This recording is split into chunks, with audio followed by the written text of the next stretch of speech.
ఒక కళలాగా ఒక దృశ్యంలాగా మన మనసులో పెట్టుకుని దాని ప్రకారం పని చేస్తూ పోతే ఏదైనా సాధించవచ్చు అని అబ్దుల్ కలాం గారు చెప్పారు. మన ప్రెసిడెంట్ ఆఫ్ ఇండియా చేశారు. మీ అందరికీ తెలుసు.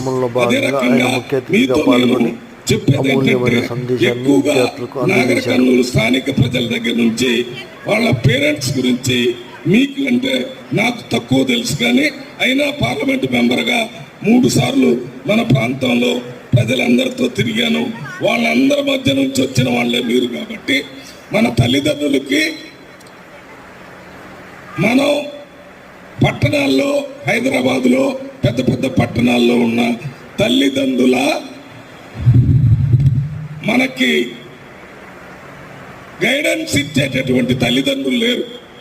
ఎందుకంటే మన తల్లిదండ్రుల్లో ఎక్కువ భాగం వ్యవసాయం చేసే వాళ్ళైనా ఉన్నారు, లేకపోతే వ్యవసాయంలో కూలి పనులుగా చేసేటటువంటి వాళ్ళు ఉన్నారు.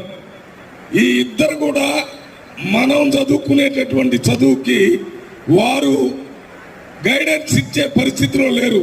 ఎందుకంటే వారికి చదువులో పెద్ద ప్రవేశం లేదు. వారు చెప్పేటటువంటి ఆలోచనలు మనకి చదువులో ఉపయోగపడదు. దానికి ఉదాహరణ నేనే. మేము చదువుకునేటప్పుడు మా తల్లిదండ్రులు మాకేమీ సలహాలు కానీ, మరి ఏ రకంగా చదివితే మంచి మార్కులు వస్తాయి, ఎప్పుడు చదివితే మంచి మార్కులు వస్తాయి అని చెప్పేటటువంటి పేరెంట్స్ కాదు.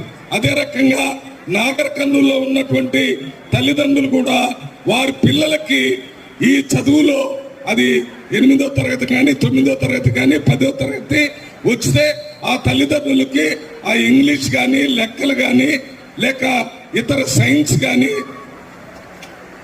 జియోగ్రఫీ కానీ, వీటన్నిటి మీద వాళ్ళకి ఏ రకమైనటువంటి అవగాహన కానీ ఉండదు, చదువుకోలేదు కాబట్టి. వాళ్ళు మనకి చెప్పేటటువంటి అవకాశం ఉండదు.